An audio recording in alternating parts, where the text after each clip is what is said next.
really strange relationship with River Song, and I'm not just saying that because she's a very complicated character within the lore of Doctor Who proper, where the Doctor, her husband, who was later revealed that he was, met River Song out of order.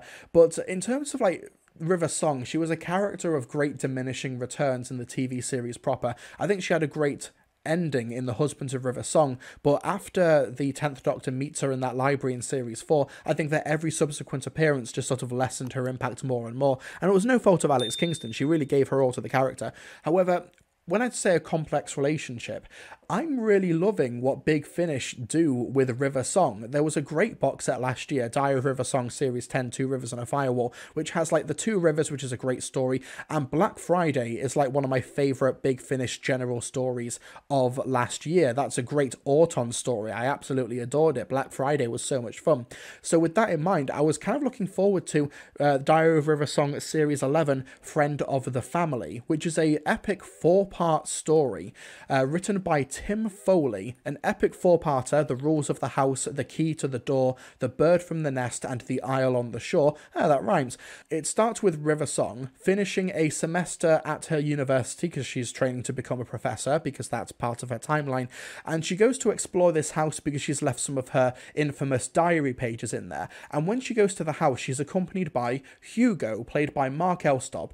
Now, Hugo is a hologram who is accompanying her to the house to keep an eye on her. You can see him on the cover here, played by Mark Elstob. He's a hologram who's basically trying to be her keeper because River Song is quite unreliable. So she goes to this house and finds some weird, mysterious going-ons here with the Mortimer family, which is a family who have lived in this massive coastal house over several generations for a very, very long time. But let's play a quick clip just so you can sort of see the relationship between River Song and Hugo, which is sort of the backbone of the box set, where you've got River Song with a surrogate companion. Let's play a clip from Friend of the Family. Oh, if you're so knowledgeable about this place, you can tell me why it's still here. Don't see many Georgian manor houses kicking about the 52nd century. This whole section of England was protected and restored by galactic heritage. Academic institutions like ours have only recently been given access to it, which you'd know if you'd read Professor Pearson's assessment. I skimmed it. Before grabbing the prototype and heading straight here. The bit I skimmed disturbed me. Where are the papers? Seriously? You're not going to check in with the custodians first? You're just going to trample through the house? I'll wipe my feet on the welcome mat, at least. It's not just muddy footprints I'm worried about, though I should attend to that too.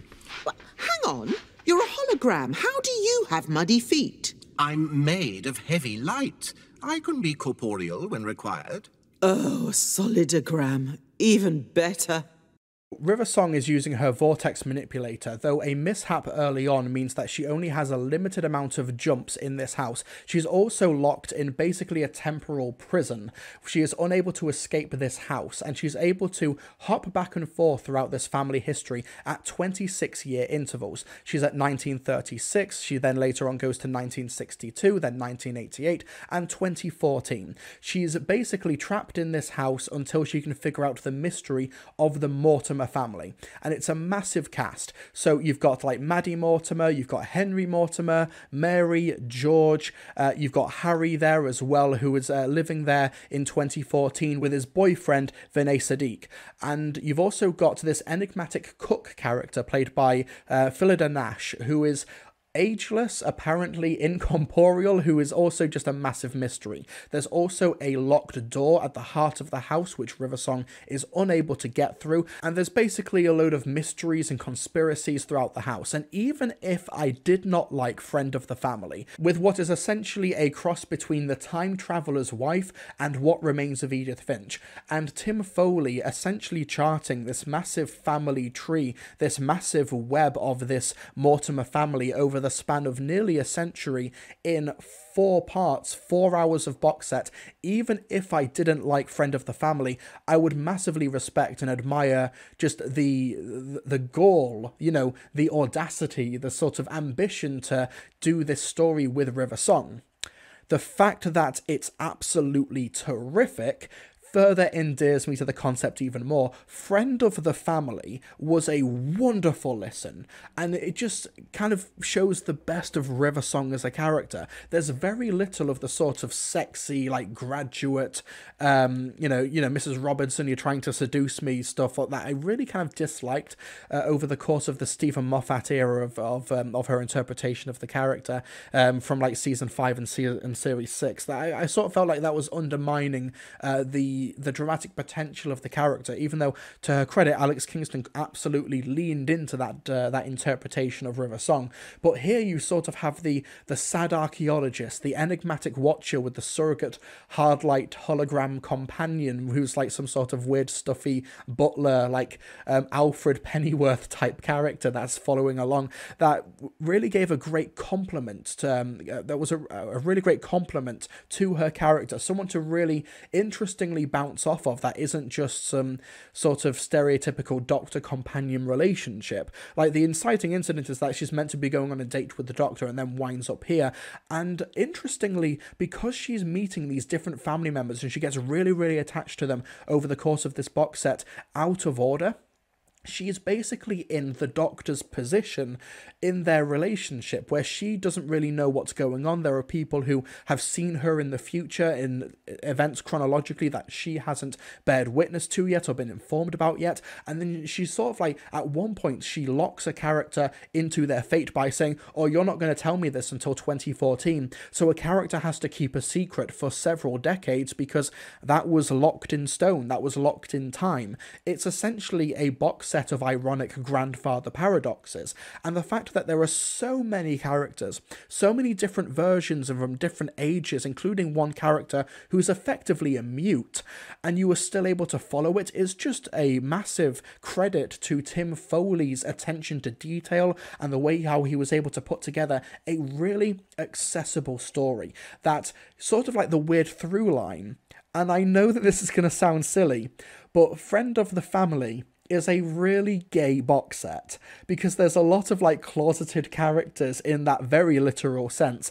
There's a lot of sort of like hidden relationships, a lot of hidden secrets, hidden relationships, a lot of people in the closet, and it's actually quite profound the way that this sort of family, the Mortimer family, sort of end up repeating these cycles over the span of a century, while conventional attitudes to LGBTQ plus relationships become much more accepted from like the 1930s up until the 2010s. And the 2010s link, where you've got Harry Mortimer, who is this kid who has inherited this massive house where he only associates it with tragedy and bad things happening to his ancestors, and he's there with his boyfriend Vinay. And he really just wants to sell the property, but Vinay wants a home that they can call their own to start a family. And they just have some really lovely, wonderful banter with each other. I'm going to play another clip from Friend of the Family. It's a relatively spoiler-free clip, but it just sort of shows just how fun it can be, while still really diving into real great emotional depths with the rest of the characters. We'll play another quick clip. If you're going to be laid up a while, I've got my laptop with me. Tons of period dramas downloaded on there if you're a fan. You clearly are. Oh, yes. If I ever get married to Harry, Now I'm just wittering away, bad as my gran. No, it's sweet. Is that something you two are planning? Maybe. It's legal now, but Harry wouldn't want a big fuss, if he wants it at all. We'll do it when we need to. Registry office, nice and quick. I got married in a bit of a rush. The universe was ending, so we didn't have much choice. You've given me an idea. There's snacks and stuff in the car from the drive down. We'll watch one of these period dramas all together. Make a night of it. Which Jane Austens have you seen? I don't think I've seen any. Can't actually remember the last time I watched a television show. Seriously? I can barely sit still, usually. Well, you have to now. And no time like the present. Especially since the best one is 6 hours long. Is it? Yeah! Harry? Yes? We're gonna watch Pride and Prejudice. Are you in? I have zero interest in heteronormative love stories. It's the one where he dives into the lake. I'll be right there. I'll grab the snacks. Get yourself cozy. This is going to be the best night. It's so much fun, and there's just some great humour over the course of the box set, while there is also just some real genuine emotion and some really wonderful little subplots as River Song ingrains herself in the family. In the 1960s, she becomes essentially the governess of the family. She becomes a stay-at-home nanny and tutor to the mute son, Tommy, in the 1960s, and develops a really endearing relationship to the young boy, whilst there's the continuing mystery of who is the cook, what is behind the locked door, and early on in the story, she is told basically the motto of the Mortimer house: learn the rules of the house, find the key to the door, save the bird from the nest, draw the isle on the shore. And River, as she is trying to untangle the mystery, as she's trying to sort of make the Mortimer family a much more established and stronger family unit with her presence there, trying to also escape as well because she wants to be with her beloved, she wants to be with the Doctor, she's meant to be going on a date with him. She bears witness to the fracturing of this family unit over the course of generations, which partly she ends up being responsible for, and she tries her best to sort of fix it. And the fact that she is now in like the Doctor position where people around her know more than she does, and she is experiencing all of these events out of order, out of chronology with everybody else, although the audience, the perspective that they have with River is always from River's cause and effect linear point of view, which I think is like the real beating heart of the story, of course, structurally. The fact that it's able to tie so neatly together, and you get all of these little subplots, and you're endeared to all of them.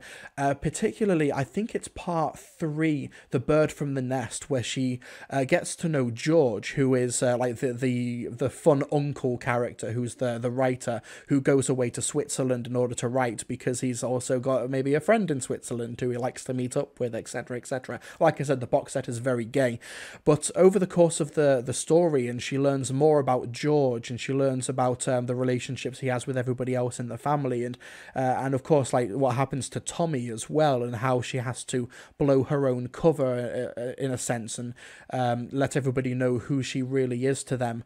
It's really beautifully, expertly handled, and the fact that you're able to follow everything. I think part 1, like towards the end of the story, she gets her diary out and she's like, okay, I'm not going to draw a family tree, but okay, this is who the main players of the story are. I'm going to write this down in the diary and try and keep up to date with it. The fact that early on it got that out of the way without having to interrupt the emotional beats later on was a really smart structural move from Tim Foley. Getting that out of the way, but still making sure that the audience knew who the key players were and who we should be focusing on. It really, really worked. It really did. And also, there's a great running theme as well, where she's got her diary, her blue box diary, but she knows that because she's approaching nearer the end of the book, that means that there's only so many adventures left that she has with the Doctor before they have to say goodbye. And she doesn't want to use all of the pages from the book in order to try and follow what's happening here. The more pages she uses, the less time that she has with the Doctor, but the more time she has with this family who treat her as one of their own, who bring her into the fold and into this dysfunctional family. Friend of the Family was honestly a wonderful listen, and I think this sounds cliche to say in late January, but if Friend of the Family does not wind up in my top 10 box sets of 2023 for Big Finish, it just shows that Big Finish will have had a outstanding year. Tim Foley has crafted a emotionally complicated but still accessible, wonderful box set where Alex Kingston leads the charge in a fantastic ensemble cast, and I give the Diary of River Song, Friend of the Family, a full chest recommendation. Like, I'll shout it from the rooftops. Even a character who kind of had diminishing returns in the TV series is able to find such new emotional depths and wonderful stories that are not just timey-wimey for the sake of timey-wiminess, but are able to really tell a great, grandiose 4-hour epic story that still feels emotionally closely knit and intimate, is honestly astounding. And Tim Foley has sort of cemented himself over the past few years as one of Big Finish's best writers, like I said, particularly for the 9th Doctor range, but with this River Song story, he gets it. He gets the assignment, and he's able to carve out this fictional family history, and by the end of it, make them all come alive. It's a wonderful cast overall. It's a wonderful box set, and I highly recommend Friend of the Family. Honestly, I was not expecting this going in, and I adored it from beginning to end. It starts slow, that's not a criticism, but it's setting up these pieces so that when everything starts really paying off later on, it's able to sell it more effectively. And Alex Kingston is so terrific. I actually think that part 4 of this story is one of her best performances as the character overall. The Isle on the Shore, part 4.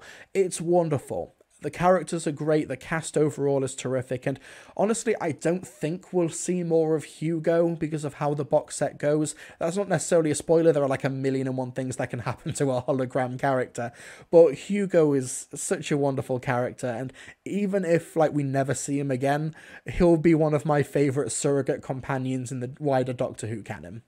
Even though I think William might like this Big Finish audio chat. Yeah, I wonder what the signs were.